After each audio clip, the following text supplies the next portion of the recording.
The balance of my time. The chair recognizes the gentlewoman from Florida, Mrs. Murphy, for 5 minutes.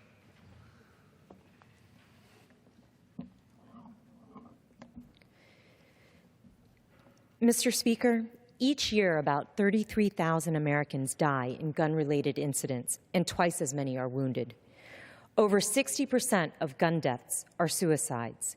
Individuals in emotional distress who attempt suicide with a gun rarely survive, so they don't get the chance to reconsider, to recover, and to live on. Nearly 35% of gun deaths in this country are homicides, with one human being using a firearm to take the life of a fellow human being. These homicides occur as a part of the daily drumbeat of violence, particularly in cities, but also our suburbs and small towns. Homicides in certain cities have become so customary they are relegated to the back pages of newspapers or not covered at all. Of course, the lack of public attention does not diminish the private pain felt by a victim's family and friends. Homicides in America also take place in the context of mass shootings that make headlines because the carnage is so immense. The most recent incident was the deadliest in American history. On June 12, 2016, an individual using a semi-automatic rifle shot 49 people to death, 53 at the Pulse nightclub in my hometown of Orlando. My guest to the President's address to Congress last week was Dr. Mark Levy, a surgeon in Orlando. He and his team operated on victims of the Pulse nightclub shooting, some of whom had their bodies torn apart. As Dr. Levy and other first responders that fateful evening can attest, a weapon designed for the battlefield transformed a celebration of life into a scene of devastation and death that resembled a war zone. Although Orlando united in the wake of the Pulse attack, earning the label Orlando Strong, our city was profoundly and permanently affected by this tragedy. I don't want another American community to experience what we have endured.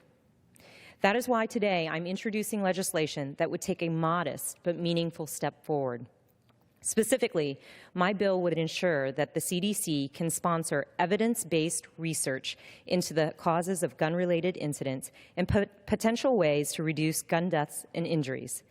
This research would inform policymakers as they consider whether to enact reasonable reforms that both save lives and protect the constitutional rights of law-abiding gun owners. The decision rests with elected officials about whether to pass new laws designed to keep the most dangerous weapons out of the hands of the most dangerous individuals in a manner consistent with the Second Amendment. But lawmakers of both parties should have the benefit of the best scientific research on the subject as they deliberate and debate.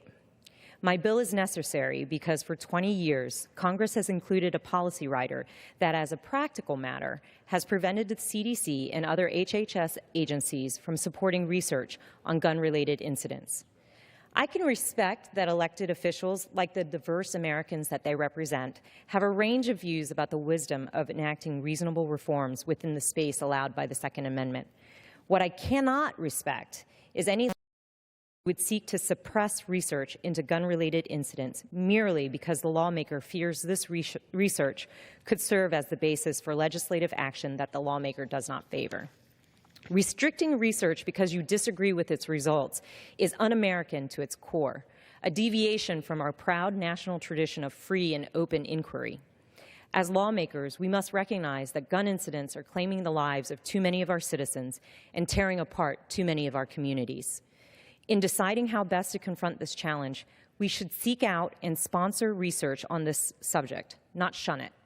For this reason, my bill would repeal the current policy rider and express the sense of Congress that no such policy riders should be enacted in the future. I hope my colleagues will co-sponsor this legislation, which underscores the importance of fact-based policymaking and places people before politics. Thank you. I yield back the remainder.